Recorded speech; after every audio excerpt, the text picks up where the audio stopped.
Bom dia, pessoal. Eu sou a Prof. Vitória e na aula de hoje a gente vai falar um pouquinho de bactéria. Por quê?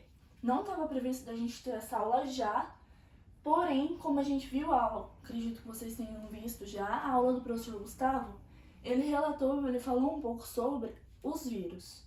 E eu vejo que bastante gente, agora por causa desse corona, está confundindo a bactéria com o vírus. A gente vai ver agora que ela é bem diferente do vírus, principalmente na estrutura.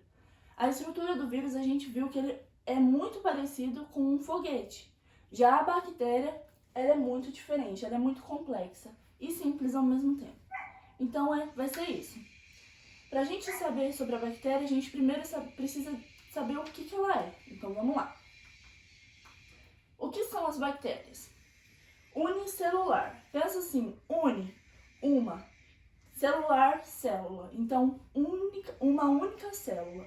Então, unicelular, uma única célula. Procariotas. Professora, o que é procariota? Pensa assim. Aqui é minha célula, certo? Vamos supor que aqui seja meu material genético. Se aqui tivesse uma membrana nuclear em torno desses olhos, seria eucariótica. Então, eucariótica, uma membrana nuclear que protege, que deixa meu material genético agrupadinho, certinho. Procariota seria esse indivíduo. Os olhos estão desprotegidos, então meu material genético está desprotegido. Aqui não fica tão bagunçado por conta do plasmídio que a gente vai ver, mas não tem aquela membrana nuclear que protege ele, que deixa certinho. Certo? Então, procariota. Sempre que falar de procariótica, são as bactérias.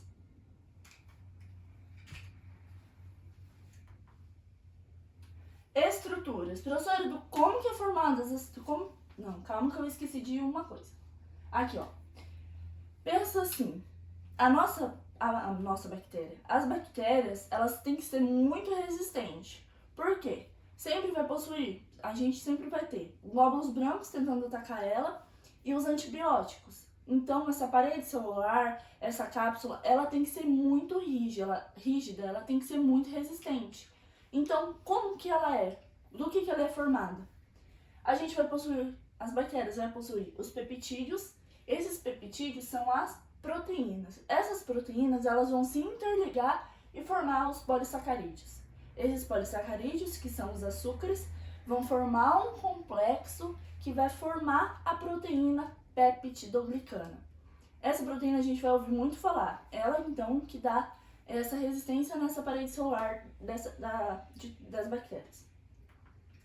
Professora, como eu havia dito, como que é a estrutura das bactérias, professora? As bactérias possuem citoplasma, plasmídio, ribossomo, fimbrias, parede celular, membrana plasmática, cápsula, DNA e flagelo. Vamos começar do começo, vamos que nem Jack Stripador, por partes. Citoplasma. O que é o citoplasma?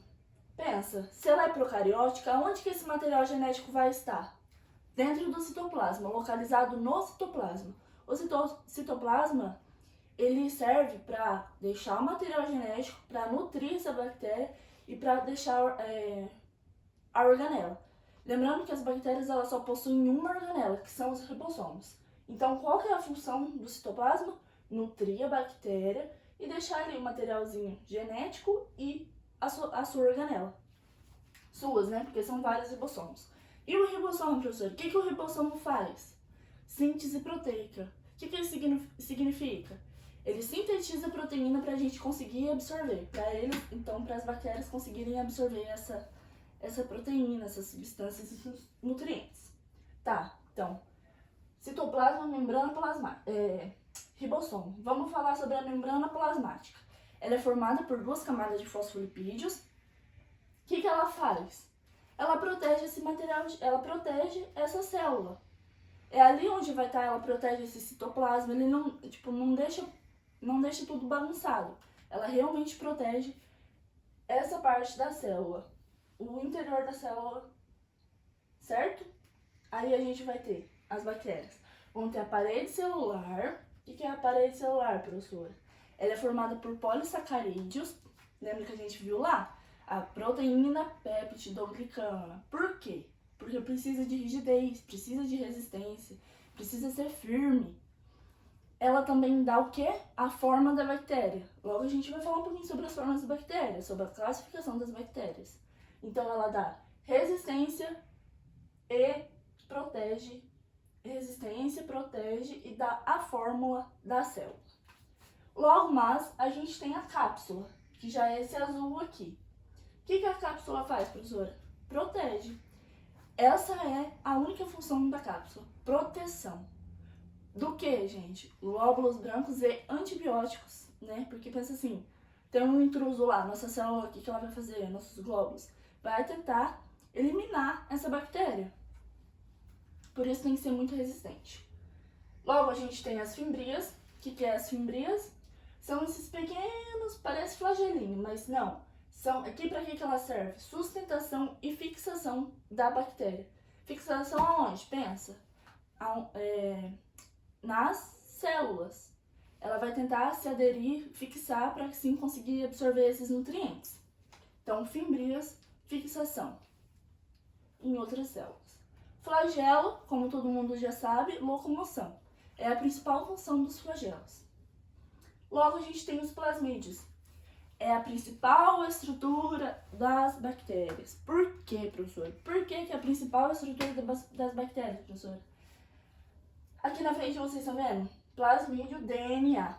Aqui, bem aqui, é onde está os cromossomos da bactéria. Então aqui é chamado de extracromossomial.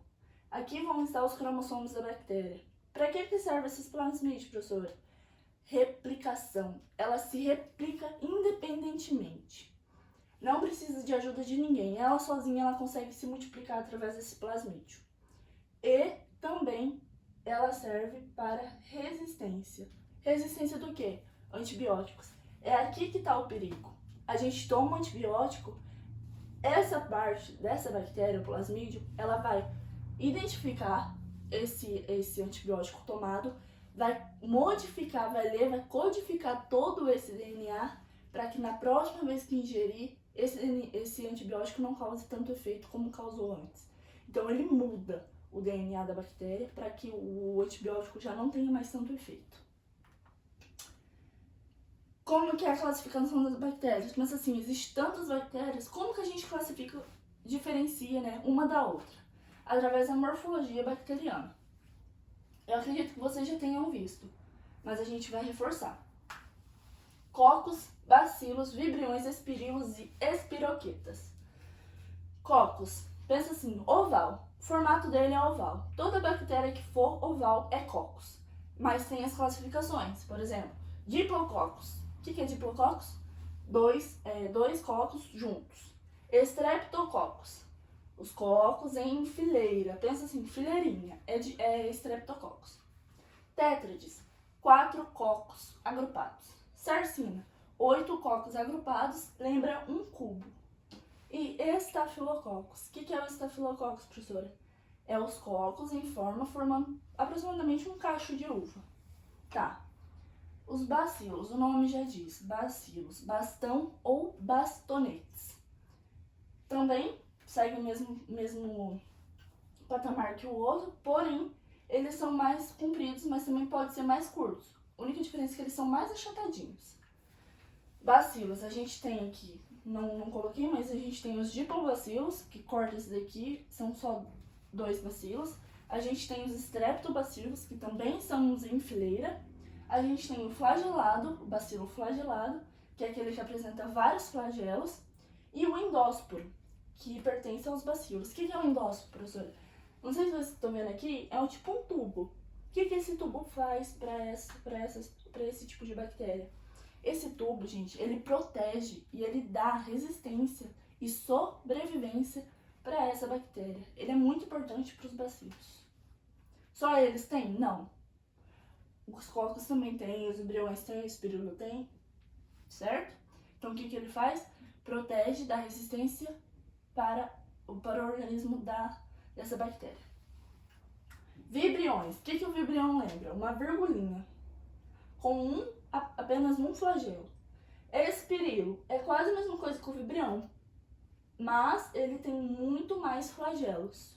Então, o que diferencia do vibrião é isso, a quantidade de flagelos.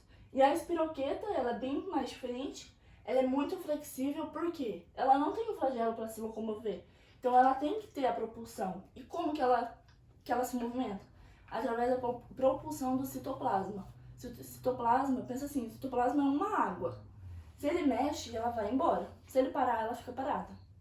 Então, a gente decorou cocos, bacilos, vibriões, espirilos e espiroquetas. Professora, como que essa bactéria vai se reproduzir, professora? Como que uma vai gerar várias, professora? Pois é, gente, em questão de segundos. No meio natural da Terra, assim, qual é a forma mais simples, mais fácil de reprodução? É a fissão binária. É a mais simples. Como que ocorre essa reprodução? Pensa assim, a gente tem uma célula. Essa célula, ela percebe que ela tem que se reproduzir. Por quê? Porque ela tem que aumentar a família dela. Ela tem que ter mais nutriente, mais vida, porque a vida é assim, nascer, se alimentar, reproduzir e morrer. É assim. Para as bactérias não são diferentes. Então, na fissão binária, o que acontece? Ela vai dividir, ela vai multiplicar o seu material genético, então ela vai multiplicar seu DNA, e na hora que ela vê que já tá uma quantia boa, ela vai se dividir. Se dividindo, essa mãe, vamos supor, essa é a mãe que gerou essa filha. Essa filha é idêntica à mãe. Essa filha vai ver que também pode se reproduzir. E assim vai, em questão de segundos. Então elas se reproduzem principalmente pela fissão binária. Outro modo também que elas se reproduzem é por esporulação. Qual que é o outro organismo que se reproduz muito por esporulação? As plantas, isso mesmo. Só que aqui é mais complexo. Por quê? Essa bactéria, ela tem que estar num ambiente propício para ela se reproduzir através dessa esporulação. O que isso significa? O ambiente precisa estar quente, se ela for propícia à quentura. Se for frio, tem que estar mais a menos. Alimento, muito nutrientes, então tem que estar tudo do jeitinho que a bactéria gosta. Porque a gente sabe, muitas bactérias são muito resistentes a calor, a frio, a antibióticos, né? Então tem que estar propício, tem que estar do jeitinho que ela gosta. Então, principalmente por fissão binária. Mas se numa questão tiver assim, somente por fissão binária, lembra, na biologia nada é perfeito, nada é certinho. Sempre tem exceções. Como que ela se locomove, professora? Para que serve o flagelo? Locomoção, isso mesmo. Se na prova tiver só se locomove por flagelo, como que é a locomoção dela? Flagelo. Mas também temos o batimento flagelar. Pode ser que no Enem assim não esteja falando flagelo, mas se aparecer batimento flagelar, certo? Então aqui, ó. A locomoção irá ocorrer através do batimento flagelar ou simplesmente do flagelo, que consiste em longos filamentos constituídos de fibrila, estruturas anexas com pelos ou fimbrias, também chamados de pile. Essas estruturas auxiliam na locomoção desta bactéria. Nutrição. Como que essas bactérias se nutrem? Como que ela vai se alimentar? Vamos lá. A maioria, mas não todas, são heterótrofas. O que é heterótrofas? Não conseguem produzir o seu próprio alimento. Dentro das bactérias, a gente também vai ter o grupo dos autótrofos. O que são as autótrofas? Se as heterótrofas não produzem, autótrofas produzem o próprio alimento. Dentro da autótrofa, a gente tem mais 3 tipos, 3 subdivisões, que são aeróbicas, anaeróbicas facultativas, anaeróbicas obrigatórias. O que é isso? Pensa assim, aeróbicas, precisa do oxigênio, ela precisa respirar para produzir seu alimento. Anaeróbicas facultativas, elas precisam ou não do oxigênio. Para ela, tanto faz. Se tiver oxigênio, beleza. Se não tiver, beleza também. E anaeróbicas obrigatórias. Essa, se tiver presença de oxigênio, elas morrem. Importância das bactérias. Quando a gente fala de bactéria, a primeira coisa que vem na cabeça é o quê? Doenças, certo? Mas nem tudo é tão ruim assim, né?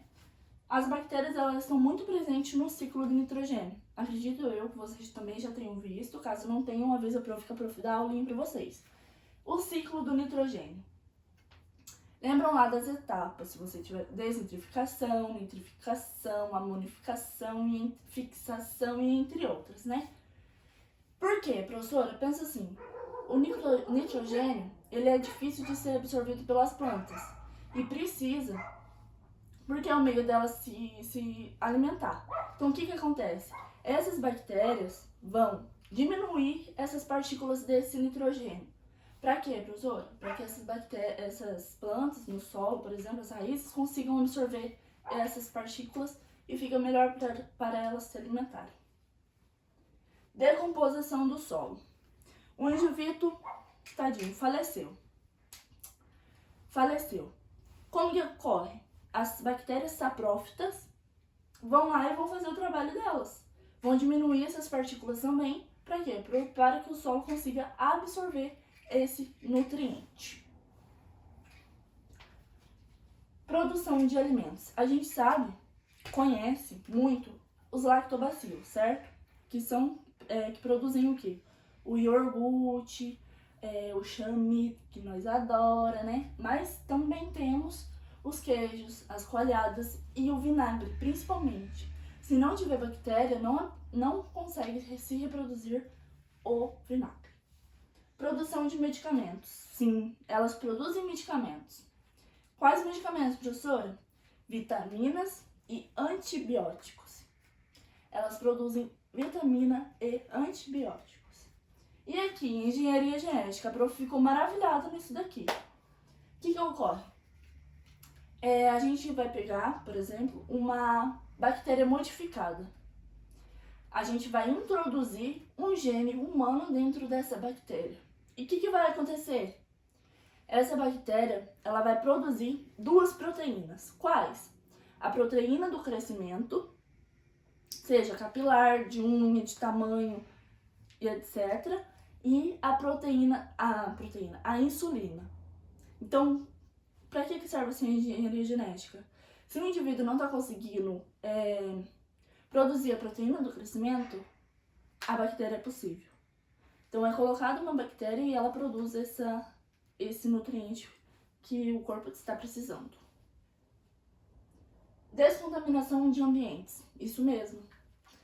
É colocado uma certa bactéria em um ambiente e elas limpam. Por quê, professora? Porque é o meio de alimento delas. É como elas se alimentam de poluição, de coisas contaminadas.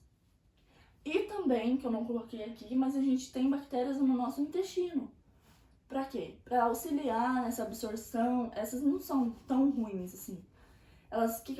Claro que elas vão absorver os nossos nutrientes, mas não tanto. O que vai acontecer? Ela vai auxiliar a gente a eliminar, a produzir as fezes. Então, elas também são muito boas. E, como nada é mil maravilha, existem as doenças causadas pelas bactérias. Coloquei algumas, as principais, que são mais conhecidas, que é lepra, coqueluche, tétano. E aqui, a meningite meningocócica. Vamos falar um pouquinho sobre a lepra. O que acontece, professora? Ela é muito infecciosa, ou seja, ela se espalha pelo corpo todo do indivíduo, porém ela tem tratamento. O que ocorre? Vermelhidão, protuberância na pele, febre, isso aí. Coqueluche, eu coloquei essa criancinha tossindo. Ela é prevenida através da vacina. Quando a gente é pequena, a gente toma essa vacina. O que acontece? Tosse seca. Essa bactéria ela vai direto no trato respiratório desse indivíduo e causa a tosse. Um incômodo muito grande para a criança. Lembra aquela tosse seca? Então, ela é muito parecida. Ela não tem catarro, não tem nada. Não tem secreções nenhuma. Tétano. O que é o tétano? Também prevenido com a vacina. Pensa assim, um prego todo enferrujado, com um monte de bactérias aqui, o indivíduo pisa. Para onde vai essas bactérias? Coração. Ela necrosa toda a parte que ela conseguir para se alimentar. Se ela chegar no coração, o indivíduo falece. Disenterias bacterianas. Como a prof disse, existem bactérias no nosso intestino, principalmente no delgado, que é onde tem mais nutrientes já prontos para serem absorvidos. E o que acontece aqui? Existem bactérias boas que ajudam, mas também existem as ruins. E ela vai causar obstrução. Ela vai se alimentar e vai causar alguma coisa no seu organismo, como por exemplo essa disenteria. E qual é o método de prevenção, assim? É tomar o omeprazol. O omeprazol é muito bom, ele deveria ser tomado pelo menos uma vez por ano. A sífilis, muito conhecida, né? O que é a sífilis? Ela é transmitida pelo sexo desprotegido, então utilização de camisinha, pessoal. O que acontece aqui? Causa feridas. Aonde foi a penetração, ela vai causar algum tipo de ferida, por exemplo, no pênis, na vagina, no ânus. É mosquitinho chato? Isso aí, ela também tem tratamento, tá? A gonorreia. Gonorreia também é quase a mesma coisa que a sífilis. Ela também é transmitida através do sexo desprotegido, só que ela já atinge lugares mais de difícil acesso. Uretra, vagina não, uretra, o útero, o testículo. Por que elas vão direto ali? O que ela causa, professora? Infertilidade. Se não tratada, o indivíduo vai ficar estéril. Então, se protejam. Meningite e meningocócica. Também, né? Existe a prevenção através da vacina. Quando a gente é pequeno, a gente toma a vacina da meningite. E o que ela causa? Ela é viral. Ela sobe para o cérebro e se alimenta desse cérebro. Essa é a meningocócica. Certo? E, como a gente sabe, sempre vai ter a profilaxia, que é o quê? É o método de prevenção. Por que o indivíduo, por que o ser humano, né, dificulta tantas coisas? Gente, é coisa simples do nosso dia a dia que deveria estar presente, mas muitas vezes não tá.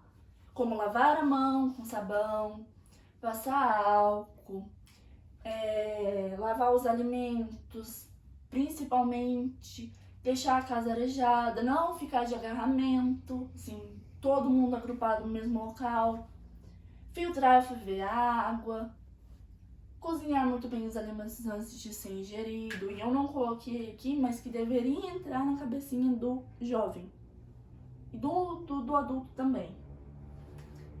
Dividir alimento até vai, mas calcinha, cueca, escova de dente, toalha, é coisa higiênica, higiene própria, pessoal, gente. Garrafinha de água, meu Deus, por que dividir garrafinha? Manda o indivíduo comprar uma garrafinha, leva um copinho pro indivíduo, não pode, gente. Se caso você emprestar, não deixa relar a boca. A gente não sabe se a pessoa lavou a mão e é muito fácil de pegar esses tipos de bactéria. Então, como a prof falou, se vocês tiverem alguma dúvida, tiverem alguma questão que não entendeu, pode entrar em contato com a prof, que no próximo vídeo a professora vai esclarecer essas dúvidas e vai continuar sobre bactérias, que ainda a gente tem que falar sobre as gram-positivas, gram-negativas e etc, certo? Então é isso, pessoal. Espero que vocês fiquem bem, se cuidem, se protejam. É isso. Fiquem com Deus. Até a próxima. E tchau, tchau.